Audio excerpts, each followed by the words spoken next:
Welcome to Bear Archery's Hunting 101 podcast, where hunters new and old come to learn and find inspiration from stories of hunts gone by. Everyone is welcome to enjoy the outdoor way of life, and there is no better time to start than right now. So let's head into the great outdoors with your host, Dylan Ray.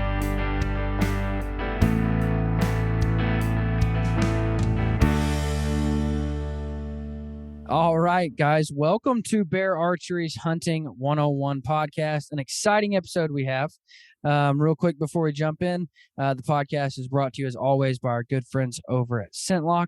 I don't want to waste too much time because we have a big episode, an episode that I've been excited to make happen ever since I heard he was coming on board. We're doing a question and answer episode with none other than Chuck Adams. Chuck, how are you, man? I'm doing great, Dylan. How are you? Oh, you know, it's so pretty here. It's 68 degrees here in Kansas. And me and my wife are about to head out, take the kids to the lake for the weekend, and just enjoy some not too hot weather. Awesome. Well, it was 27 here last night. So really, I wish we had your weather. Yeah. Well, we've had like 96, 97. So it's been crazy hot. So this feels phenomenal now. Oh, that's great. So just, I want to make a couple things noted real quick. This is the very first episode, where we've ever done video. So if you want to head over to YouTube, it'll be on on Bear Archery's YouTube channel, and you can actually watch the podcast now. And I figured there was no better way to kick off the actual video portion than with Chuck Adams. So we've had people sending us in questions for about 2 weeks now, and we've got a plethora of questions to ask Mr. Adams. Before we jump in, though, Chuck, give us a quick introduction to yourself, kind of how you came about. Well, I always wanted to be an outdoor writer from the time I was a little kid and read magazines that came in from Outdoor Life and other outfits. And I went to college and got a couple of degrees and decided I didn't want to be a teacher like my dad was. So I hired on with Peterson's Hunting Magazine about 6 months after they started, way back in the 70s. And after a couple of years of learning the ropes, I became a full-time outdoor writer, and I combined what I felt were my two best talents, which was writing and chasing after critters with a bow and arrow. Absolutely. Now, writing is something that I admire anybody who goes into the hunting industry for. Everybody wants to, take cool photos or videos, but it's the writers who make the world go round. I mean, you didn't look up a YouTube video on how to tune an arrow. You read an article. And I grew up in a world where it was Chuck Adams. Like my dad would wait for the next article to come out and read that and save it. And, I just read this tip or this trick or whatever, or, these new arrows that just Chuck just did a review on or whatever it might have been. It was writing. You know what I mean? That's what spread the word back then. Right. And I was reading other writers when I was a kid. So writing's been a longstanding tradition in the hunting industry. And there's still quite a few magazines around. Of course, they're sharing the spotlight with TV and podcasts like this one and other things. But you can still go to a Bowhunter magazine, Bowhunting World magazine, Bugle magazine. There are quite a few out there that you can still enjoy. Yeah, absolutely. All right. Question number one.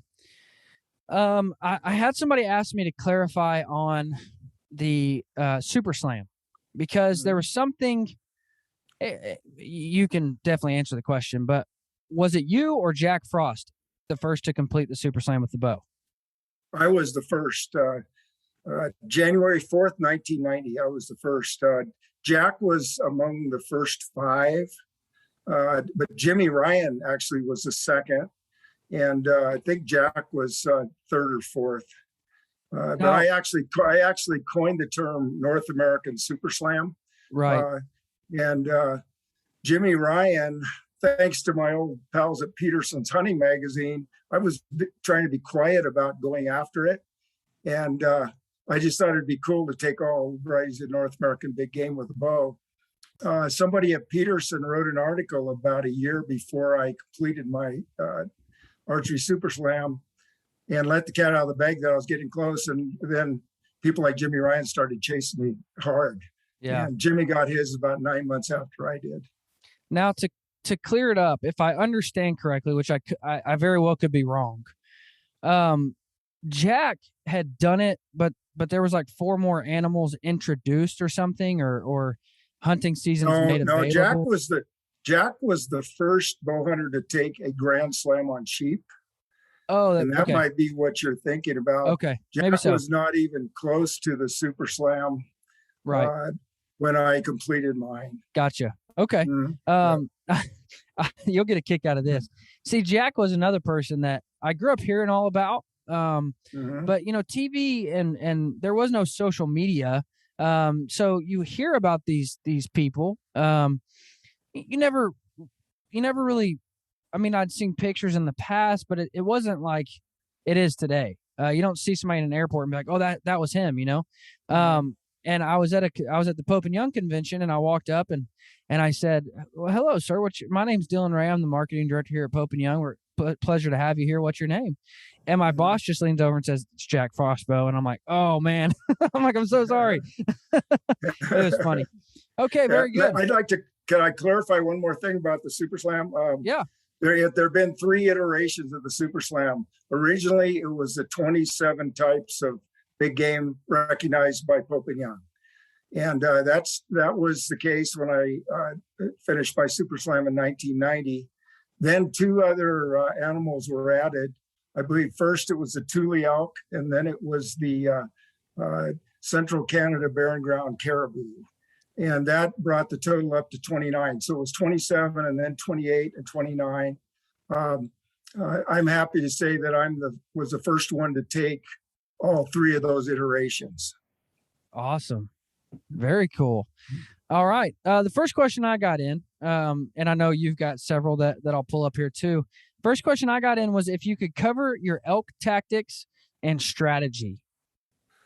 Yeah, that'll be a mouthful. That could take the whole podcast, but that's a whole episode there. In a nutshell, I rarely, if ever, call to elk. Calling is a big deal with call manufacturers and some folks, and I've called in elk for other people, but almost exclusively they've been medium-sized to small elk. My experience has been that places where I hunt are always hunted hard by bow hunters. The elk are very call shy. I believe they understand that when they hear a sound that isn't one of their friends in the woods that they're really used to, they should go the other way. I think they can recognize the voice of every other real elk in the woods. I do cow call some. I like to rake trees some. That's how I pull them in. But my favorite method is spot and stalk, or locating elk in heavy cover with distant calls. And once I hear a response, which they'll always do, without knowing that you're not real from a long distance, then I try to sneak in silently. And that's worked out really well for me over the years. I've taken about 40 elk with bow and arrow, most of them Pope and Young size. And as you know, in 2000, I had 4-leaf clovers in both pockets, and I shot the Pope and Young world record that year, doing exactly what I explained I do. How many, this wasn't sent in, but how many Pope and Young record book animals are you up to now? Right now I'm up to 211. Oh my God. Yeah. And from what I understand, that's about 30 ahead of the next guy in line. Is that Frank? Frank Noska has made no bones about, he's a good friend of mine, but he made no bones that he's chasing me. But I told him he's going to have to work really hard at it. Yeah. He's somewhat younger than me, so he might beat me, but I'll probably be in my rocking chair by then. That's my hope anyway. I absolutely love Frank. He's a super fun guy, genuine, down to earth. But yeah, he makes no bones about it. He wants that most.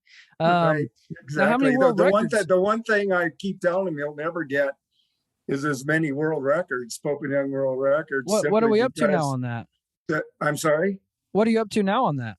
I have 6 Pope and Young world records. 5 have been beaten, like records always are. The late great Fred Bear, my boyhood hero, had 5. Jack Frost, by the way, has 2.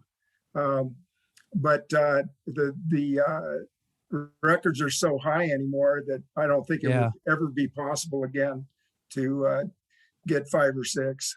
Do you think with the introduction of the velvet categories, with some of those being a little more obtainable, that helps a little bit? Those will be in play for a while. Absolutely. Those are a person's best shot to break a world record, like I did last year with the velvet typical Sitka deer. Yeah. Took it from Alan Boland, right. Here's a pretty simple one. Why the green beanie? Well, I grew up shooting a recurve bow, and the string angle on a recurve is very shallow. And I lean my head forward when I shoot, and any bill cap hit the string and messed me up. So I started wearing the beanie whenever weather would permit, so the string wouldn't hit my hat. Even with finger compound bows, which I shot for many years, the string angle was still such that the string would hit the beanie, or not the beanie, excuse me, the bill cap. So I went to the beanie. If it's really hot, I'll turn a baseball cap around backwards and hunt. But most of the places I hunt are pretty chilly in the late summer or fall. Now, you did mention fingers, and that was a question I had sent in. Why fingers? Well, there was no such thing as a release aid when I started bow hunting. And then solid ledge type releases came in for target archers and recurve bows. And then I suppose in the 80s was when mechanical release aids really came on strong. Pete Shepley was one of the main people who pushed release aids. I always liked fingers because I figured if it ain't broke, don't fix it. And for many years, I shot fingers just because I could shoot well enough without the extra paraphernalia to get the job done.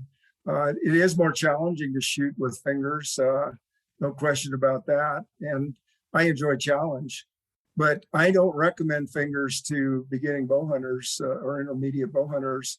The best, fastest way to tune and shoot a bow accurately is to shoot a mechanical release aid, like I'm doing now with the Bear Alaskan compound.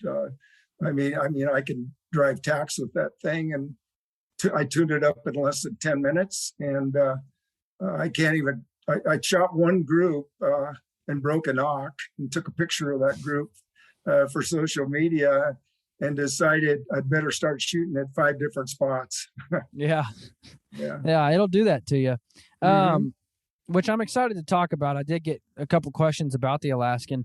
Before we move on, let me give a quick thank you to our friends over at Arrow Junkie. I'll tell you a few. Last year I was at a mountain archery fest, and they had some incredible apparel that really caught my attention. I went over there, but then I was enthralled because they sell everything you need to build your own arrows. And what I like is people who are not only passionate about something, but they give you the tools to be passionate about it too. And that's exactly what Arrow Junkie does. So if you are into building your own arrows, I would highly recommend you check out Arrow Junkie. All different kinds of saws and all different kinds of jigs and wraps, vanes, everything you need to build your own arrows, as well as building custom arrows. So if you don't want to build your own arrows, they do some incredible custom jobs on your arrows. So go check out arrowjunkie.com.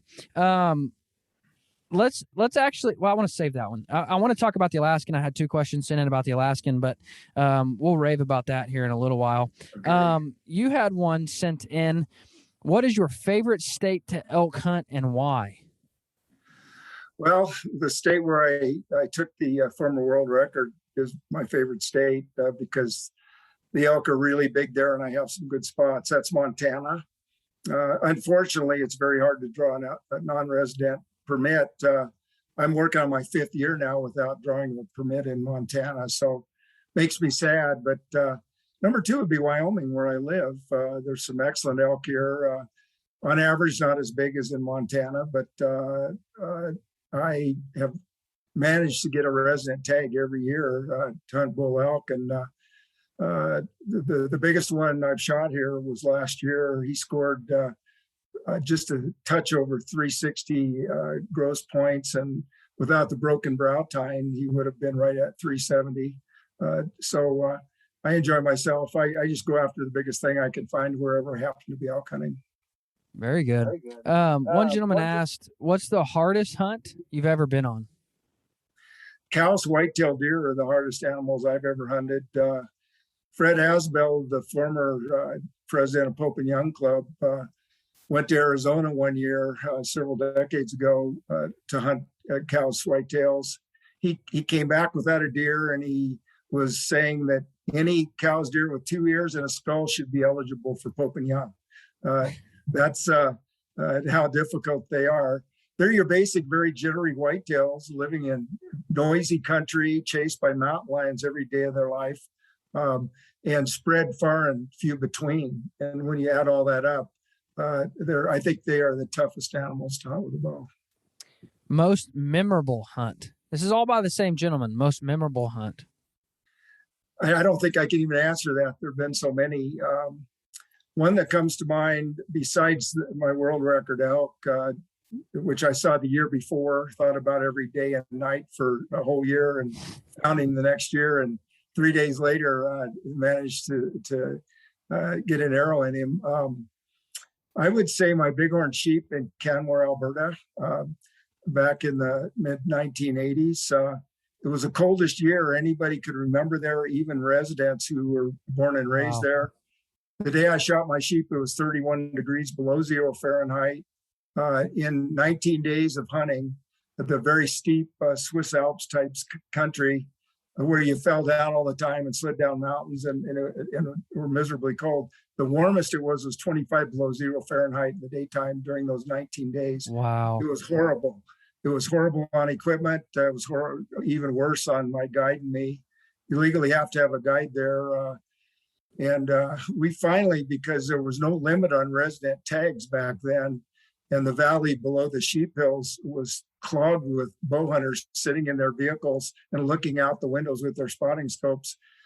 Because of that, and the fact that it was a foot race to every sheep that pokes his nose out up on the hills, my guide and I climbed about 2,000 feet, set up a camp on a narrow rock ledge, and camped about a week up there in that horrible weather. The day I shot my sheep, I had 7 upper body garments on, just so I didn't shiver too bad to shoot my bow. But I got a nice full kernel ram eventually. I beat everybody else to the sheep because they were in the valley and we were up there about 2,000 feet. So it was miserable and it was awesome. The worst part of that whole hunt was when my sheep staggered and fell over a cliff that my rangefinder said was a little over 400 feet high. And my guide said, we'll never get in there. Nobody's ever been in this box canyon that I know of at this time of year. We took ropes and ice axes the next day and went along a little eyebrow trail and got in there. I slipped once and grabbed a pine tree, and it was about 100-foot drop below me. It was a scary time, but wow. My sheep the left side was gone. The horns are evened up. One side with a splinter I could tell was about 36 inches long, and the other side was 35. They ended up both being 35. But we chopped up the frozen meat and carefully packed it out, and it was quite an ordeal, but very memorable. Wow. Favorite, and this one's definitely a loaded question. Favorite trophy? Favorite trophy? Wow. I don't, again, it's probably a toss-up between my world record elk from 2000 from Montana and the other Pope and Young world record I shot that very same year in northern Arizona, a gigantic bison. And if you've never hunted truly wild fair chase bison, you don't even know how difficult that is. There were about, I think it was 300 bison and 1,000 square miles up there when I hunted. Wow. in the House Rock area in Arizona. And the only way you saw one was to check watering spots or scattered water holes and then track the animals because they always drank at night. And I followed my bison from daylight until just before dark, climbing over 1,000 feet and going, it's hard to say, but probably 10 or 12 miles anyway, tracking him in the dust before I shot him. And he broke the world record by about 3 points. Wow. So those two animals are probably the favorites. And I'm not really big into huge trophy rooms, but I can tell you I have both those animals hanging in my family room. That's awesome. What's next? Next, in the short term here is back to Alaska to hunt Sitka deer again, followed by antelope and elk and mule deer and cows, whitetails in the wintertime in Sonora. In the long term, I just want to hunt and shoot the biggest animals I can find because they're more challenging than smaller animals that I usually pass up. And if I do that until I can't do it anymore, I'll have a big grin on my face. There you go. If you think that there's a chance of killing another world record, what species do you think it is? Well, I've had 2 world records in Sitka deer category, both typical. One hardhorn back in the 1980s, and then the one that I got last year in the velvet category. But most of the world records I've gotten have been surprises. I didn't expect to find the biggest bull elk that anybody had ever shot with a bow. I didn't expect to find the biggest cow's whitetail in 1989 in Arizona that anybody had ever shot with the bow. So I really don't know. I would not be surprised. It's not likely it'll happen again. It took me 21 years to break the world record the 6th time after I shot those 2 in the year 2000. But if it happens, if I had to guess, I would say it'll be Sitka deer again because I spent a lot of time chasing them around and I just love them. One question that we got was a little more of a technical question I guess. How did you do all the photos? Did you have a cameraman? Did you pack a camera with you? How did all that work? Well, I've been an outdoor writer for over 45 years. And so I have to take a lot of photographs just for magazine work. Now it's social media and other things as well. And I did probably 99% of the photographs myself with a tripod and a camera with a timer. Thank goodness for digital cameras, because before digital cameras, you had to massively overshoot to get one good photo at exactly the right angle with exactly the right lighting. But an average animal, just animal pictures, not to mention scenics and other things, back before digital cameras, I probably took 200 photographs of every animal just to get one, what I consider to be a perfect photograph. If I had a hunting buddy along, he usually was not that camera savvy. And so I had to do it mostly myself anyway, but I hunted with a few people over the years who knew how to take pictures. And that was a real nice thing to have happen, because I didn't have to set up the tripod, set up the camera, run back and forth. I hope everything was right at least one time out of 200. Yeah. Expandable broadheads versus fixed broadheads. I think expandables are great for deer-sized animals if they're well-designed expandables, not too flimsy, not too high friction as they open up. And you can use your common sense when you look at expandables and see how the blades open up. For anything over deer size, I actually prefer fixed blades. They're harder to tune, but you can always, especially with a release 8 bow, you can tune up pretty quickly with fixed blade broadheads, as long as you spin your arrows and get the broadheads on straight and jockey them around so they spin perfectly straight. Fixed blades are just stronger. Some of them penetrate better than mechanicals. And I like a fixed blade with a fairly small trocar point in front, or an actual cutting nose in front that drives really deep in an animal like a caribou or an elk, or something even bigger like a buffalo. Do you still think it's possible to complete the Super Slam with a bow? Oh, I'm sure it's possible, but if you're not Elon Musk, it might be difficult. You got to have some coin. Man, you've got to have some. I'm overstating it, but it's horribly expensive. For example, when I was going after the wild sheep back in the '80s, you could get a good bighorn sheep hunt for probably 1/10 what you have to pay today for that same animal. Yeah. Some animals like the stone sheep, which surprised me a little bit, you have to pay at least 5 or 6 times more than I did for a guided hunt. And 13 of the original 27 big game hunts that I made for the Super Slam, a guide was required. They were in Canada or Alaska for species that required a guide. So I love to hunt, just like Frank Noska. I prefer to hunt on my own if possible, but some of my best friends are guides. And if you have to go with a guide, find a good one.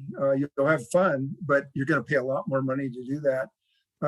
I saw a post a while back of a guy who had just taken an archery Super Slam, and he was boasting about how cheaply he had done it. And I think it was like $500,000 that he said he'd spent to take the 29.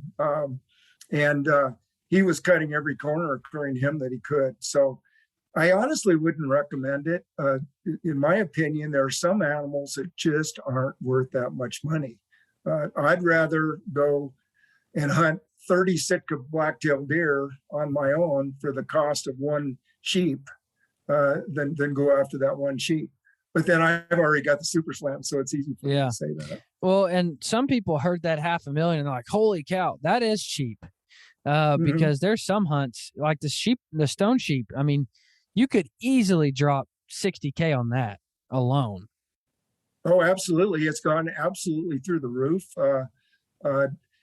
It depends on where you hunt bighorn sheep, but the Montana has a governor's bighorn sheep tag every year. And as usual, that one tag went for over 300,000 this year. Yeah. I guess I wouldn't go so far to say that it's obscene, but for the average bow hunter, I just don't think, I think you could have more fun hunting whitetails in your backyard and taking a do-it-yourself hunt for mule deer or elk or cow's deer or another species out of state. You'll have a lot of fun and you just won't be breaking the bank. Well, and there's so many other goals that you can set now. I've got a friend, and his goal is to kill a whitetail in every state.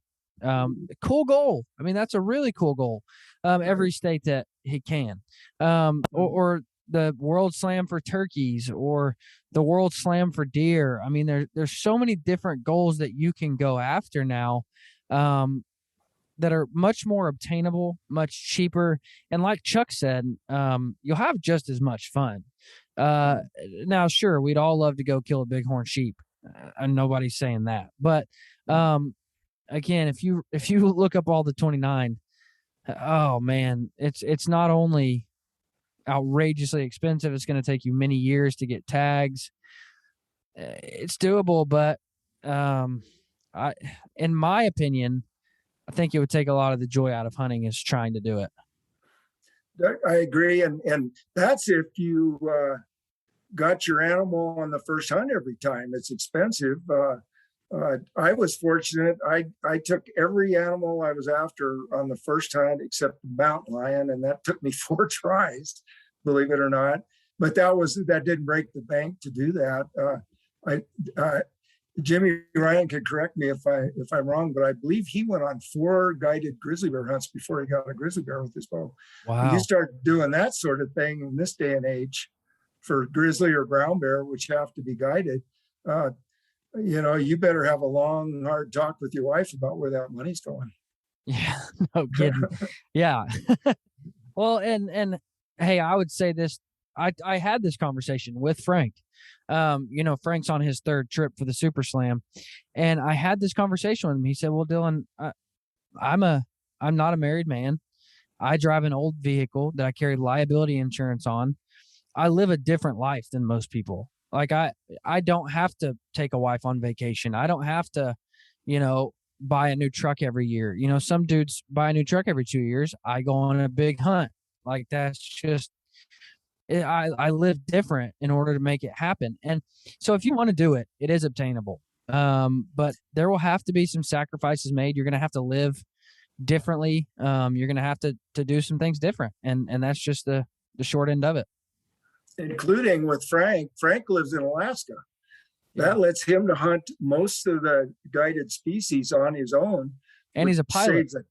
Saves a pile of money for him. And back in the 80s, 70s, 80s, 90s, when I was going after the Super Slam, I lived a very meager life too. I mean, I drove the same pickup like Frank for 10 years. I had a friend after I shot my mountain lion in 1990 and completed the 27 North American big game animals. He said, "How can you do this?" And I said, "What do you mean?" He said, "Well, it costs so much." I said, we were standing in his front yard. I said, "You see that motorhome that's sitting there in the driveway that you just purchased for more than I probably spent on a third of all my animals? It's a matter of priorities." Yeah. But the priorities, Bingo. unless you're Frank living in Alaska, or unless you're a very wealthy person, even priorities might not cut it for you at this point with the Super Slam. Right. Yeah. Bingo. And Frank's a pilot. I mean, that makes all the difference in the world. That helps in Alaska, Yeah. particularly. No, but I had a guy one time say the same thing. "Man, I wish I could afford to go on that hunt." And I said, "Well, quit buying cigarettes." And Yeah. maybe you don't smoke, and I've went on this rant before on the podcast. I don't mean to dive into it again, but I'm like, don't go spend $6 on a coffee at Starbucks every day, and you can certainly purchase a bigger hunt. Right. I mean, that, again, it's just you're going to have to do some things differently, but if that is your goal, it is obtainable. And to the gentleman who sent in the question, I don't know if I should say his name or not, but you know who you are. To the gentleman who sent in the question, if that is your goal, good luck, man. I wish you the best of luck. I hope if you do it, you'll send us in all 29 pictures so we can celebrate in that with you and make it a big deal with you. Chuck, are all your 29 in the books? Did they all make book? No, my polar bear isn't. And my Roosevelt elk isn't. I think those are the only two. And making the books with all of them just was never a priority for me. Yeah. Tom Hoffman, who was the second man to take the Grand Slam on sheep with a bow after Jack Frost, he was the first to take all 27 that were Pope and Young. I'm not certain if the next two that he got were Pope and Young. I think he has all 29 now. But I never went back. I went on one Roosevelt elk hunt, and I prefer to hunt American elk, so I never went back. Polar bear, even back in the day, was very expensive, and I decided after I shot a female polar bear with a nice hide but a skull that just missed Pope and Young that I wouldn't go back for that either. So those are the two. What is the for somebody who wants to kill a Pope and Young animal, what's the easiest species to kill a Pope and Young animal? Boy, Dylan, I would say a pronghorn antelope. If you want to hunt with an outfitter and hunt early in the season from a enclosed ground blind over water, it's almost a slam dunk in a state like Wyoming, where I live.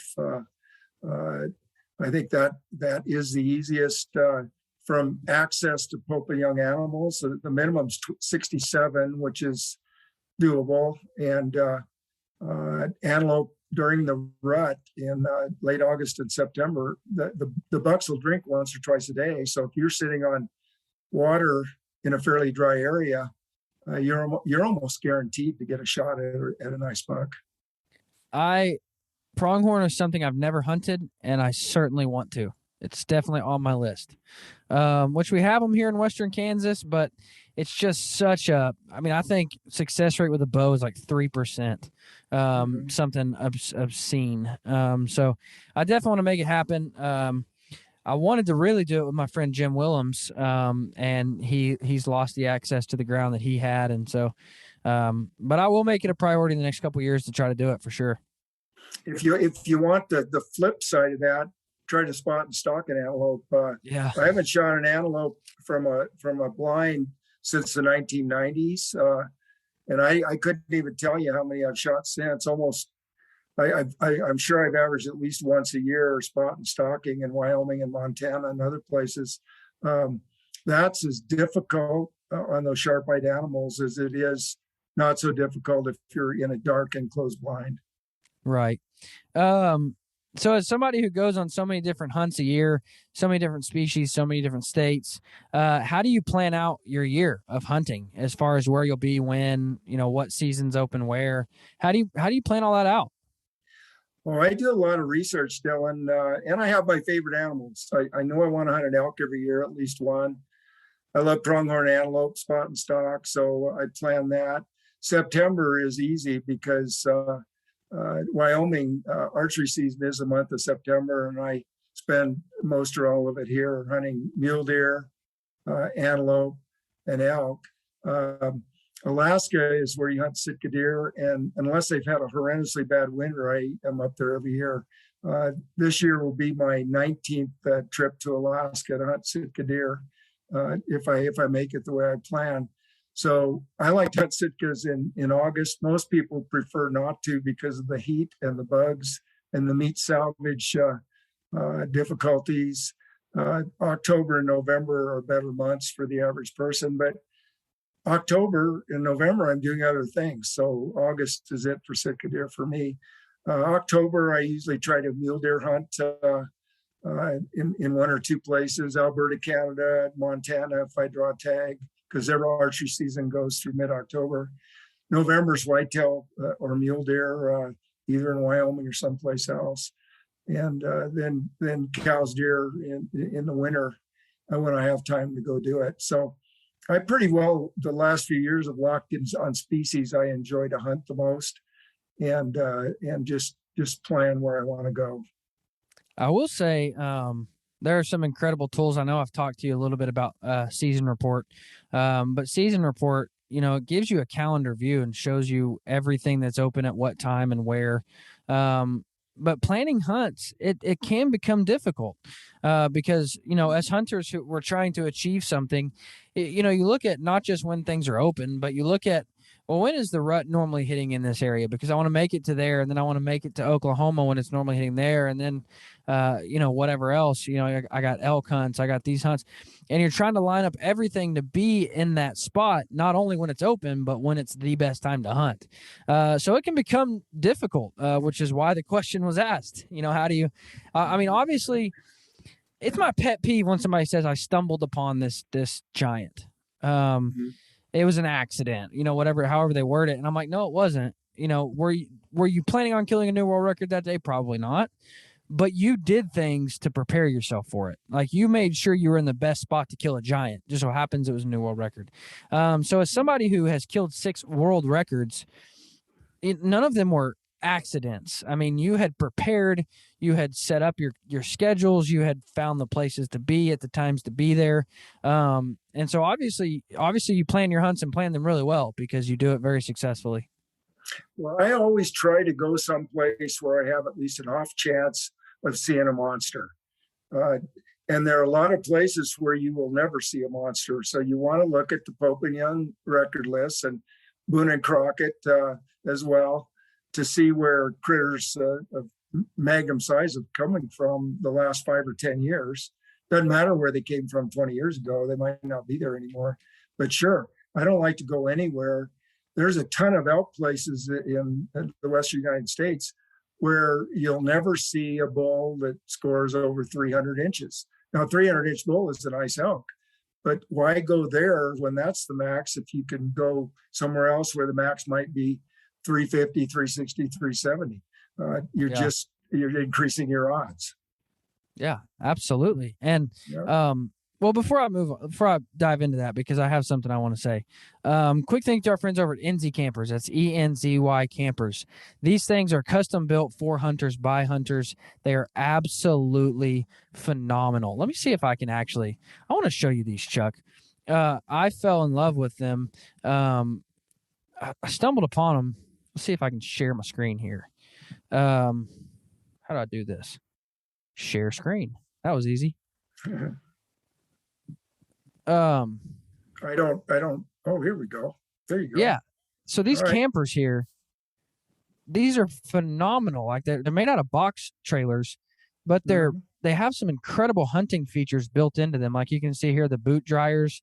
They've got meat storage, scent-free cabinets, gun cabinets, bow hangers.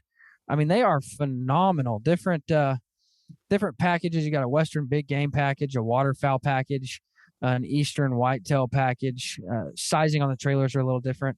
But guys, if you are in the market for a camper, I would highly recommend you to check out Enzy Campers because there are some phenomenal hunting features built into them with giant meat storages, slide outs like you see there. I mean, just phenomenal campers. So go check out enzycampers.com. Chuck, one question we had was, do you still use a hip quiver? I do still use a hip quiver, but with a finger bow, compound or recurve, because the arrow bends from side to side as it leaves the bow, it makes the bow recoil. And if you're using a bow quiver, every time you pull about an ounce of arrow weight out of your quiver, it changes the mass weight of your shooting setup, and arrows tend to scatter left and right. That's why I originally started using a hip quiver. So that and the fact that the bow would hang perfectly plumb in my hand as opposed to having that weight on the side that would make it want to cant over. Not such a big deal with a release aid bow because the arrow doesn't bend from side to side when it leaves. It doesn't push the bow to the side at different rates depending on how many arrows you have in your quiver. But I'm so accustomed to it at this point that I don't think I'll change. I don't even think about it. I don't look down. I just grab my arrow and it's on the string the next thing I know. How do you keep broadheads inside the hip quiver from tinking together, banging together, doling, scratching, bending, breaking? How do you protect your broadheads inside the hip quiver? They're in solid foam, separated from one another. So if it's a carbon steel head, which I don't shoot anymore, but used to, those pockets that the broadheads were in tightly would be oiled as well, so weather wouldn't bother anything. So what hip quiver is it that you run? It's my own design, which I sold for many years. I started selling the arrow holster hip quiver back in the 1980s and sold it through the mid 90s. And it was all full grain cowhide, and the prices of cowhides went through the roof in the mid 90s. And I just felt it wasn't fair to try to charge $300 for a hip quiver anymore. So I dropped the project. But there are a lot of those quivers out there. I see them on eBay once in a while. It was called the Adams Arrow Holster, and it was an 8-arrow quiver, which is designed for Western use and for backpacking. And they have a lifetime warranty. If anything ever wears out, the leg strap, the belt strap, anything, it gets replaced for free. Very good. cool. I'm still using the same one that I started carrying in 1989. Really? So that's 33 years that quiver has not given up the ghost for me. Very cool. Yeah. No, the reason I ask is because I had a gentleman, he was looking at one of my back quivers and he asked that. He said, "What about your broadheads?" And I said, "Well, this isn't something that you would throw your broadheads in. This is more of a what I would consider to be a novelty type deal. It was an old, like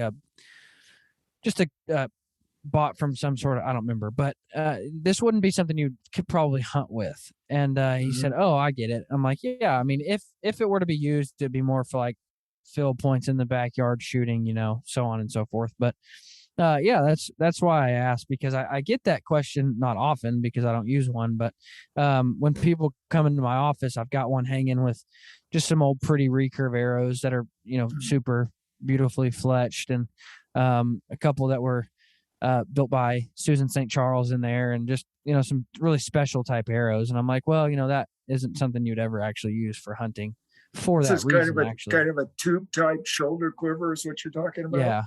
Okay. Yeah. I think it was Glenn St. Charles that designed it. I think it's called the St. Charles back quiver, which sits in the middle of your back like a backpack, and you reach around behind you and retrieve arrows. It takes some getting used to, but the broadheads are covered and protected, and if you're careful, you can fish them out without their clanking against each other. That's an option for somebody who doesn't want the extra weight and the lopsidedness of a bow quiver. Very cool. Why the Alaskan? I don't know. I picked it up and it felt good, and I love the grip. I like a small grip, like most serious archers do. I set it up for my draw length, and it tuned up. I was shooting bullet holes in 10 minutes, and I have an indoor 20-yard range, and I was putting them in the spot, the 3-inch spot I normally shoot at every time, almost immediately. And I said, hey, why change anything else? That was one reason. The other is sentimental. I shot a Bear Alaskan compound bow back in the 1970s when Bear Archery brought it out. It was called the Alaskan, but it was 48 inches axle. It was a finger bow. And I hunted with that for a couple of years and took some really nice animals. And the fact that Bear came out with another Alaskan this year, I just thought was cool. So I thought, what better than shoot an Alaskan way back when and shoot an Alaskan this year? One thing I like about the Alaskan, the average people I write to in magazines and talk to at sports shows and whatnot aren't made of money. They're not going to go out and try the Super Slam. And the Alaskan is, a top bow at a reasonable dollar. It's quiet, it's fast, it's accurate. You really don't need to spend a gajillion dollars to buy an Alaskan, set it up with accessories and go hunt. And I like that idea. It's easy for me to recommend that bow for that reason. Well, and you're going back to our last conversation about, making decisions to be able to hunt more and to be able to purchase more tags and more outfitters and, so on and so forth. And that's one thing. I had this conversation last episode actually with Mike's Archery, and we talked about that. We're like, well, why buy an $1,800 bow when you can buy a $529 bow, and which is the Alaskan, and you'll never shoot the difference. You're not good enough to ever shoot a difference. So why spend $1,800 on a bow when you could spend $530 on a bow and then use that extra $1,300 to go on a sweet hunt? It comes down to that type of decision. You know what I mean? No, I know exactly what you mean. And I wouldn't even go so far as to say that $1,800 bow is better than the $500 bow. A lot of it's marketing. A lot of it's little tweaking here and there that I don't even think a quote unquote expert could tell the difference in. Right. Yeah. That bow is going to last just as long. It's going to shoot just as tight of groups and kill just as many animals as the $1,800 bow. Right. And if you're into buying different bows every 2 or 3 years, you can buy 3 of them for less than buying one. So yeah, I had a friend call me, and he's not a bear guy. He doesn't shoot bear. And he said, I was in a bow shop last weekend, and he said, I hadn't mentioned, and he's one of my close friends. And he said, I hadn't mentioned, knowing you or being your friend or anything like that. And I was talking to this guy, and he said they're a large retailer. They carry all bows, and he said, so what's your best bow this year? And he said, I kid you not, he picked up the Alaskan. And he said, this one right here, man, it's a stinking shooter. And my buddy said, really? He said, I've had a friend been telling me the same thing. So now I know he's not just blowing smoke up my butt. And I said, dude, I'm telling you, man. I'm telling you, dude, it could shoot against any bow on the market, and it's $530. Right. The cams are awesome. When my bow came in, the draw length was a little too long for me. It took me less than 10 minutes to adjust the draw length perfectly. Right. Everything was still timed properly, and it just shot like crazy. Some bows just have it all together, and that's one of them. Yeah. What is your effective range on an animal? What will you shoot at an animal? I actually, it upsets some whitetail hunters from the east because they never even have the chance to shoot that far. But in the West, on animals that aren't string jumpy like a whitetail, I feel very comfortable out to 60 yards. I can hit my stocking cap every time at 60 yards, uh, unless the wind is ripping or I've been climbing a mountain for 3 hours and I'm panting, in which case I don't shoot that far.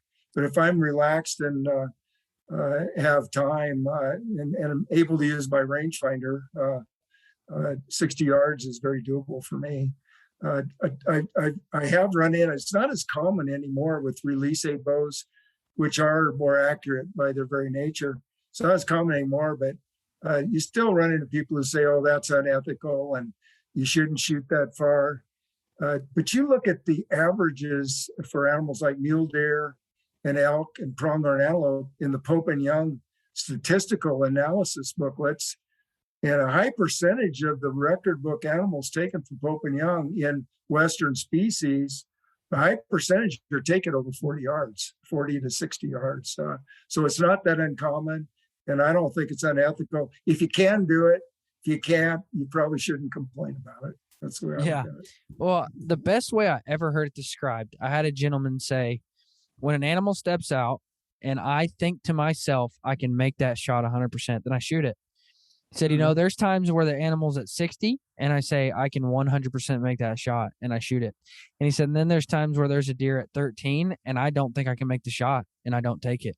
For whatever reason, the deer is skittish, the deer is jumpy, the deer is alert. Maybe there's a little bit of brush in your way. Maybe for whatever reason, he said, I've passed on 13-yard shots because I didn't think I could make an ethical shot.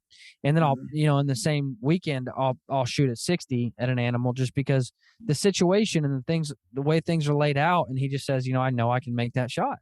And so that's what it comes down to is if you look at an animal and you think to yourself, I can 100% shoot this animal, take the shot. I agree. Distance is what so many people zero in on, but there are a lot of other factors that have to come into play besides distance. Absolutely. You could be too close to a cow's deer. The cow's deer are the string jumpiest animals I've ever been around. I'd rather shoot a cow's deer at 40 yards than 15 yards because that deer at 15 yards is intimately threatened and he's almost certainly going to crouch and wheel. You're better off, in my opinion, if everything's right, to shoot at a little farther distance. So there are a lot of factors involved. 100%. And it all comes down to the hunter. And this idea of other people telling people what's ethical and not, I don't know where that came from because you can't tell me how far I can shoot. You can't tell me what I feel comfortable with. The idea of being ethical by nature has to be decided by that hunter. Because there is no state law that says you have to shoot within 40 yards. There is no state law that says you have to be, between 20 and 30 yards before you can shoot. There is none of that. So based off of that, the idea of ethics has to come down to my shooting ability and what I feel comfortable shooting an animal at. And same for you. I can't tell you what's ethical or not. I've been with guys before on hunts and I learned very quickly they don't want to shoot past 20. And if there's a deer or a hog or whatever it is at 31, I'm not going to tell them to shoot because I learned quickly they don't feel comfortable shooting at that distance. That's fine with me. They've made that decision in their mind. And if they don't want to shoot, they don't, by all means, don't shoot. Because if you don't think you can make the shot, don't make the shot. But you can't tell me where I can make a shot and where I can't. Now, there has been times where I've looked back and I thought that was a stupid decision. I should not have taken that shot. I let my emotions get the best of me. I let the horns speak to me a little too much, and I made a stupid shot. And guess what? I apologize. I shouldn't have done that, and I'm sorry. But you can't do that for me. And you can't even say you missed. You made an unethical shot. No. Just because you missed doesn't mean I, from the beginning, made an unethical shot. I might have made a bad shot, but it was still ethical. So it's a very hard idea to tell somebody how far they should or should not shoot. I agree. Forcing your perceived ethics on somebody else is wrong. That aggravates me. It also aggravates me when people say, well, you shouldn't even practice beyond X yards. That's bad. I think everybody should practice farther than they think that they shoot at an animal, because it makes those shorter shots look like chip shots. If you don't practice at 60 or 50 or 70 or whatever, you're not going to be as good at 15 or 20 or 30 or 40 as if you honed your skills at longer range. Yeah, 100%. Somebody one time in an interview asked Michael Jordan, what exercises can you do to jump better? And Michael Jordan said, jump more. And the same is true with archery. If you want to be a better shot, shoot more. Challenge yourself. So I always tell people to shoot double the distance. So if you want to shoot at 30 yards at animals, practice at 60. If you want to shoot at 60, practice at 120. I know that sounds obscure, but like you just said, shooting at 100 yards is going to break down your shot completely, and you will know everything you're doing wrong, because what makes you miss by an inch at 60 will make you miss by a foot at 100. So you'll know everything about your shot process shooting at longer distances, and it'll hone in those skills. Like I practice religiously with my recurve at 40 yards. I'm not going to shoot at a whitetail at 40 yards, but I want to be able to very comfortably shoot a whitetail at 20 yards with my recurve. So I practice at 40, and it breaks down my shot. Oh, I'm missing a foot to the left. I hit it 20, but I'm missing a foot to the left. Well, it really causes me to look at how I'm plucking my string. And so, yeah, great advice there. Chuck, to wrap up, what's the number one tip or trick that you would tell somebody as a hunter? I think more than anything else, persistence is what gets it eventually. You're kind of a masochist if you're a bow hunter anyway. If Mr. Murphy was around, you would have to say that he was an optimist when it comes to Murphy's Law. If it can go wrong, it will multiple times. You've just got to keep stiff upper lip and keep going after it. Sooner or later, things are going to turn out right. And I don't care if you're in a tree stand for whitetails or spot and stalking antelope in the West or trying to get close to a bull elk. It's going to go wrong most of the time. Don't give up. Just keep trying. And if you're persistent, you'll get the job done eventually. Absolutely. Great tip. Before we go, let me give a quick thank you to our friends over at the John V. Mesh Memorial Scholarship. I'm very picky about what nonprofits that I support, and this is one that I immediately jumped on board with. John Mesh was a firefighter in the Kansas City area. He died in the line of duty. He had a strong passion for getting kids involved in the outdoors. And so the John V. Mesh Memorial Scholarship holds these big events to introduce kids into the outdoors, to get them plugged into the outdoors. And then they give a scholarship each year to somebody who's going into an outdoor field of study, like a wildlife biologist or a state park ranger, something along those lines. I would highly recommend you guys to check out the John V. Mesh Memorial Scholarship and see if there's an event close to you. Consider supporting it. It's a fantastic nonprofit. Chuck, thank you so much for coming on, man. It's always a pleasure. I can't wait to do this again because I'm sure more people have more questions. But thank you so much for your time. Thank you so much for all that you do for hunting. Guys, thank you for listening. Y'all have a great week. Thanks for making me look good. Yeah, I try. It's easy. It's easy. You know, there's some people you got to carry along, and then there's some people who just do it and do it well. You're one of them. Well, thank you, sir.